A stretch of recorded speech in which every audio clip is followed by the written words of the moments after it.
Alright, welcome to my, technically first review since I did a tutorial video for Galactic Strike Force.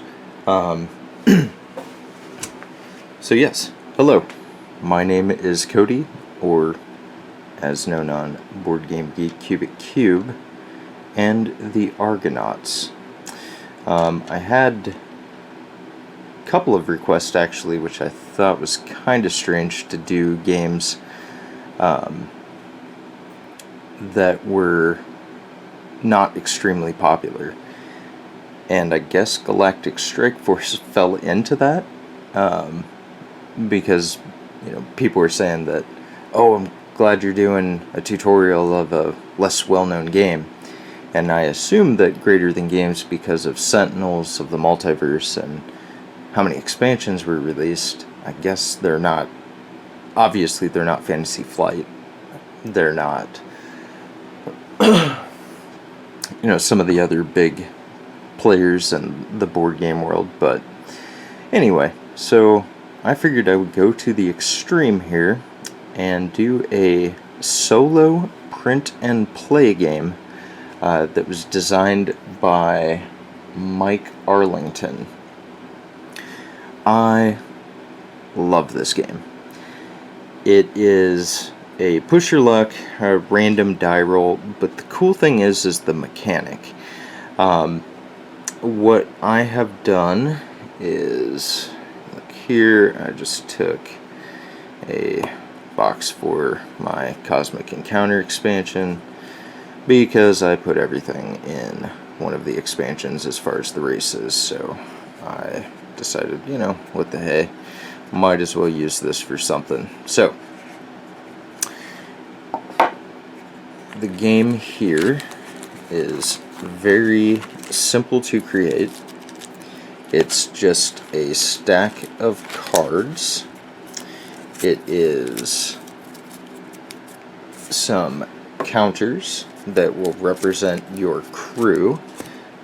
Here I used the garbage counters from Power Grid. So you need a total of 15 counters. So you have 12 and then 3. These 3 come into play with your heroic deeds.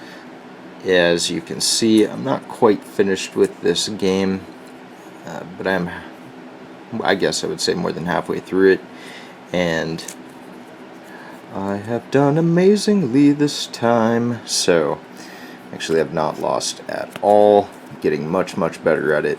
But man, this game it's just fun. I played it a few times, and this was my second creation of a deck since my first one got pretty marked up.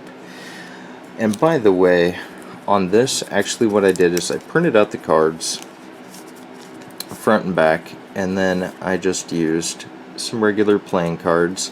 I got these playing cards from Dollar Tree. It's how I make all of my custom cards for any print and plays. And then just these cheap sleeves from my local game store here in Iowa, Mayhem. They're 75 cents for a stack of them. Here, let me see if I can find some. And oh, here they are. They're just these Ultra Pro card sleeves. You get 100 of them. They're not the greatest, obviously. They don't quite match. I can cut off the tops sometimes if I want to get a little bit nicer with it, but for this is just for me, so I'm not too worried about it looking all 100%. And honestly, as you can tell here, you actually write on these cards, so if it's not perfect, it's not a huge deal. Okay, so basically the point of the game is to get all of the heroic deeds, and once you have completed all of these, you win the campaign. And again, as I've stated with marking up the cards, The other thing that makes this cool is that it is more of a campaign. You are going to play this multiple times. It's not possible to win in 1 or 2 games. And every time that you defeat the deck, you will get to mark off a heroic deed. These heroic deeds give you special abilities. So here, these two I had selected +1 starting crew, so that means the next game that you play, you get to add one of these guys to your existing crew. And you use these guys to defeat the cards or to gain special cards that help you, like Apollo's bow here. And then these right there, like Apollo's bow, I actually had not gotten that in my game. But this add means that you actually take this card from this stack, and you'll have 2 different stacks when you start up the game. You'll have cards with the little R, which I believe stand for reserved, and stuff that has nothing on it. So these cards will actually all start out of the game. But as you can tell, there are definitely a lot more cards in here than would be added with this deck. And the reason why is because not only do you kind of get to purchase them with your wins, you'll also get them through monsters in here. So once harpies reach a certain level, you'll add extra harpies in. Once you kill certain monsters, you'll be able to add the Helm of Hades or the Cloak of Heracles. But the basic idea of the game is that you are kind of representing Jason and the Argonauts, and the reason that you're adding more cards into the deck and changing stuff, the basic idea of it was that these tales, kind of like a game of telephone, just get crazier and crazier and crazier and bigger and bigger and bigger every time it's retold. So once you go through it, that's the first part, and then you go through it again, and then that story gets just a little wilder and wilder and wilder and wilder until obviously nobody can believe it, and that would be when you fill this up and you win your campaign. Now another thing with this is the heroic defeats.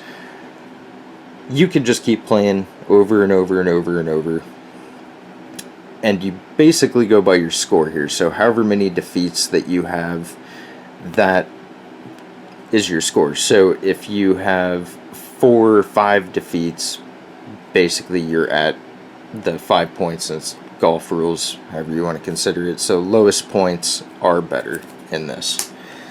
So these cards would all start outside of the game because they're the reserved ones.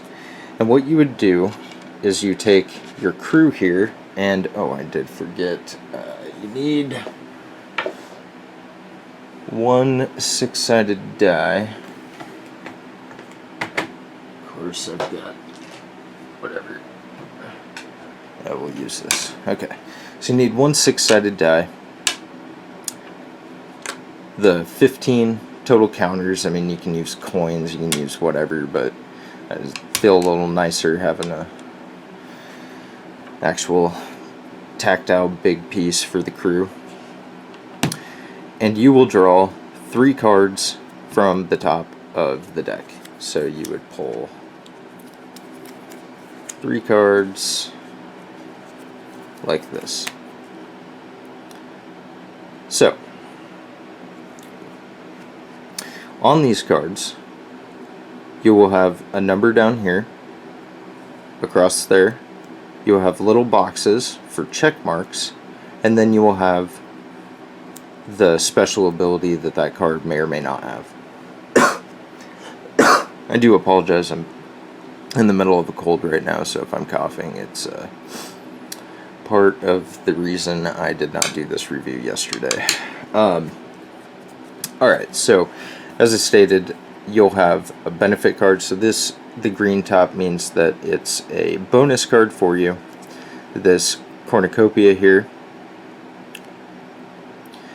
Initially it starts at 6. As you can see here, I have actually went through the game a few times, and every time that you win a a mission, or whatever you want to call it, a round, and by doing that you just have to empty this deck and still have crew surviving. Even if it's just one crew member, as long as you get through this deck, you have won that game, and you get to claim 1 box on the heroic deeds. So when you defeat a monster, it'll go into your victory pile. When you recover an artifact, it will usually go down right in front of you, like so. And then you can use this ability. Some of them are continuous use, some are single use. This one is a single use. It will recover 2 crew up to the starting count. So if any of your crew members had died, you can use this to get those back into your crew so that you can use them throughout the rest of the round. And then, like I said, they'll go into the victory pile along with the monsters. If you fail to recover or fail to defeat a monster, it goes into the discard pile. Now, the negative to that is that you don't get the card, you don't take out the monster, and I'll explain that in a second, but basically some of your crew is going to die. But there is kind of a negative, or a kind of a positive to it as well. Because as I said, you have these little check mark boxes here. Well, you only mark these off when you go all the way through, and they're in your victory pile. So if you get all the way through the deck, and you have a bunch of the cards in the victory pile and a bunch of cards in the discard pile, the ones in the discard pile don't actually get check marked. Which, as you can see here, these numbers are the difficulty to be able to recover or defeat a monster. So if you can keep that number low, then in your subsequent playthroughs, it's easier for you to get these. And again, on the vice versa, the better you're doing, so the more and more you're taking into your victory pile, actually the harder you are making the game for yourself later on. Which is a really neat concept. I really like the idea of this. So over here, if we were starting, so ignore the check marks that I have here, we have a 6 on the recovery, an 8 on the recovery, and an 8 combat on Cerberus here. This symbol down here is your deadliness. So that means that if you fail to defeat this creature, you will take 1 crew damage. And again, if you look here, these all line up. So in the beginning, it's 8 combat ability, 1 deadliness. You put another checkbox, it's still 8 combat ability and 1 deadliness. But on the third one, it's 8 combat ability and 2 deadliness. The other thing, if you'll notice here, there's actually a red box. A red box indicates that you have a special thing down here. So on level 3, you will add Hades' Wrath to the game. And that's when you would go through at the very end, because once this is scored, remember that's the only time that that would check mark. So after you've completed that round, you will go back through, you will find Hades' Wrath, so you'll find one of these cards, and then you will add it to the deck and shuffle it up. But this card will now be, this card specifically will be haunting you for the remainder of the game. Until you get certain cards that will help.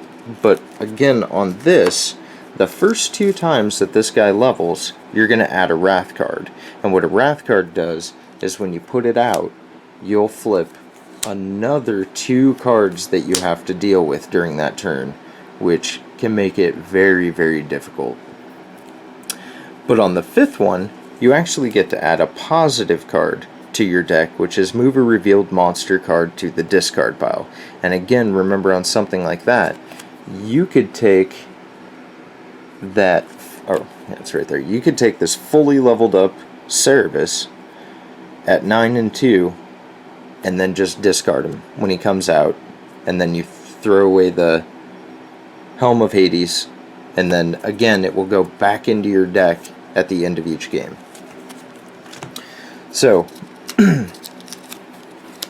in this case, we have these 3 things to deal with. The Cornucopia, the Cerebus, and the Golden Fleece. So what you'll do is you'll take your little crew guys here, and you will place them on the different cards to show how many crew members you are sending towards that specific challenge. So here, Cornucopia 6, recover 2 crew. So I've got 2 guys here, and this is where the 6-sided die comes in. So on a 6, no matter how many crew members you send, if you roll a 6, it's an automatic success and you're good to go. Otherwise, you have to compare the number here versus the number of crew members, and that is the number that you have to roll on the die to succeed. So if I send 2 crew members to recover the Cornucopia, I'm going to have to roll 6 minus 2 is 4, a 4 or better to recover this. Here I have 5 minus 8, or 8 minus 5, I'll have to roll a 3 or better to defeat Cerberus. And over here, I have an 8 minus 5 again, so a 3 or better. Now what you can do is, this card allows you to gain an extra heroic deed at the end of the game if you win. So this is usually a very important card because it lets you scale up your abilities and do better in subsequent games.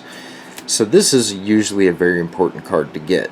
But again, if you fail on this, then you're going to lose a crew member for this entire game, and then you will be down to 11 crew members unless you can get something like this to bring them back. So in this case, let's just say that we're going to leave it like this. So the Cornucopia, 4 or better, 3. So I would have failed here. So this, what you would do is you would just take the crew members, because it's just a recovery roll. You don't lose any crew members because there is no deadliness, and you would throw it in your discard. Here on the Cerberus, he rolled a 5, so that would be 10. So the Cerberus is defeated. Oh, better keep those away from those 3. So he would go over into your victory pile. And here we need a 3 or better again. Ooh, 6. Okay, so like in that case, I didn't even need to send that many. I could have just sent. You can actually send 0. You still get to roll. It's just obviously your chances are not very good. So in this case, this is a single use, and then at the end, so in this one, theoretically, I think you're supposed to put it in front of you, but I just put it in the victory pile because you can only use it at the end of the game anyway. So that is 1 round. Now all of your crew members are back, and then you would just flip an additional 3 cards. And that's really all there is to the game. There is one other card, which of course I'm not able to find. Oh, right here. The Blessing card. The Blessing works to the opposite of the Wrath card. And what that does is if you throw one of these out, then that means that you only have to deal with 2 things this round instead of 3. So it's nice to get those out, and you can add more of them throughout the game with your different heroic deeds and killing creatures. You'll have certain creatures, once they level up to certain points, that they'll add different blessings, things like that, to the game. And that is pretty much it. It seems really simple, and it is. It doesn't at first seem like it would be that much fun, but just trying to use these to the best of your ability being able to mark on the cards, and these things getting nastier and nastier and nastier as the game goes. I mean, like this Minotaur here, once he's at the end, if you've taken him out a bunch of times, he's a 9-3. So that means to even have a chance against him without some of these other cards that you can get to help, you are going to have to send out... Now I can't do math. You're going to need to send out 3-4 guys to have a better than 6 chance to take him out. So you're going to need to send at least 4 to be able to roll a 5 or better. So you're fine here, and then you can send, you got another 9 over here, so again you got to send 4, and then, well, do I want to put more here or here, because that will kill 3 guys if I lose. This one will kill 2 guys if I lose, but there is a special ability where that I can ignore the card, and ignoring the card means just discard it like you would normally with a discard or the Helm of Hades that I showed you, where you can just throw a card away.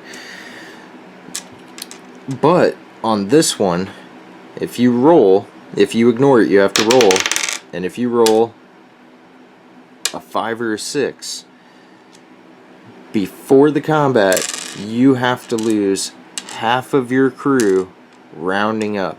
So if that was the first card that came out and you decided to risk it, there are 6 of your crew dead very beginning of the game, and then you still have to deal with it. So as you can see right here, that's where the push your luck element comes into it. You are just trying to figure out how it's best to divide your crew up. Is it worth trying to go for some of these when you know you have some really nasty monsters that you have to deal with? Because even when you do that, you put 3 guys on here and you're like, man, it's 5 or better, I'm hurting, I really need this, but if I don't kill that, and then you roll and you get a 4 and you flip the board, you know, whatever.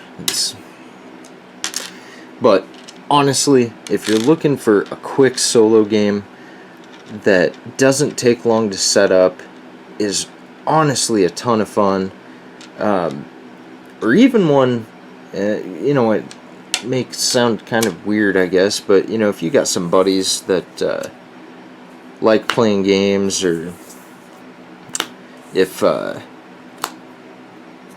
you know, and they're just playing here or there, they're coming to your board game nights, but they've been like, oh hey, I see that, you know, I'm really enjoying this. Make them a copy of this. Cost you, like I said, there's not even, I don't think there's like 100, well, maybe there's more than 50 cards here. So again, if you want to make it fancy, $2 for the poker cards in here, 75 cents for a stack, and then ink. So you're looking at what, $5 maybe to make them a deck. Some time, but you know, put some love in it, they'll appreciate it. But yeah, this is a great game just to kind of toss to people. I mean, honestly, Mike did a fantastic job with this, and I actually wish that something like this would make it into a mainstream game. Pathfinder, I guess, would be kind of the closest, maybe, with, you know, having cards that you upgrade and, you know, add new things to your character as you go through the games. But again, you're not actually modifying the direct cards, making them harder to get, or, you know, adding new abilities and, you know, new things in based on what level these cards are at. It's a really, really neat mechanic.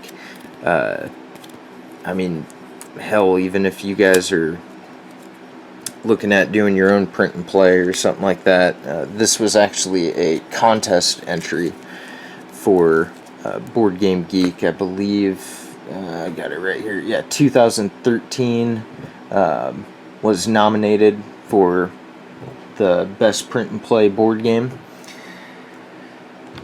Honestly, it should have won, as far as I'm concerned. This has been it's just a great game, honestly. So I would say if you got some time, you can afford the $5 that it takes to put this together. I'm sure if you're even watching these videos, you have a 6-sided die handy. Like I said, some counters. You can do that. It's worth a check out. And give Mike some props. You can throw him some geek gold, I'm sure, too, on the board. Sure, he would be happy about that on the geek. But yeah, definitely check it out. And then, yeah, if you have any comments, any questions, throw them down there. Be happy to hear from you guys.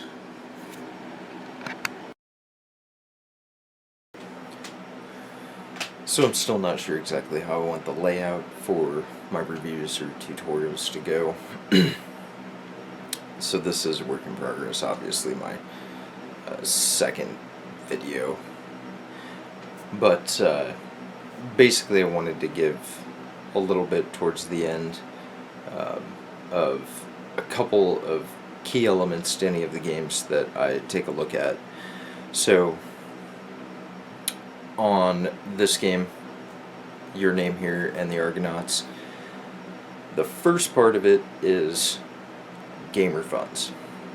How much is this going to cost you relative to the amount of game or component quality, different things like that. Obviously it's a print and play, but as I stated in the actual review part of it, I believe it's worth every minute that you spend on it and every cent that you spend on it. So I would say this is worth all of it, but actual gamer cost, game budget is very low. Very, very low. So it's definitely in your best interest to give it a shot. Number 2 would be table space, portability, things like that. Again, you saw all the components was fit into my camera view without having to put it on a huge stand or anything. So very, very easy, very portable. It's in a little Cosmic Encounter expansion box, which is technically bigger even than it needs to be. So you can take it with you. You can take a very small amount of space on the table. So very, very good for that. And then number 3, which is wife/husband/girlfriend/boyfriend patience. So being that it's a solo game, it automatically rates very low on that, because you can stop and go at any point in time. But again, the game's extremely quick. Most of the smaller games, not the entire campaign, but the smaller games will take you maybe 15 minutes. So it's something that you can just throw down real quick, play, put it all together. I mean, you might want to have like 2 plastic baggies to separate out what the deck that you've currently built up is and the deck that's still in reserve status, so that you can easily pick it up at any point in time and put it back down on the board. But like I said, I think this game is amazing, and I realistically am surprised that no one had done a video review for this, and I'm actually glad that you guys have asked me to do some of these, because this is a game that I think deserves to be looked at a bit more than clearly it has been. Take the time, like I said, print it out, give it a shot, and again, once you do, or if you've already played it, throw it in the comments down below. Other people, I'm sure, would like to hear opinions other than mine, considering there don't seem to be that many about this game. Anyway, that's it. Thanks, guys.